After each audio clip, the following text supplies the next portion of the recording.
Welcome back to Geared Up Windows YouTube channel. In this video, we will guide you on how to change a MAC address on Windows 11.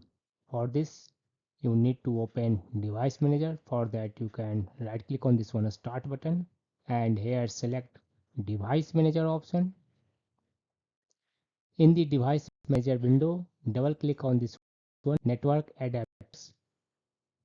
Then select your network adapter you want to change the MAC address, and then right click on it, select properties option,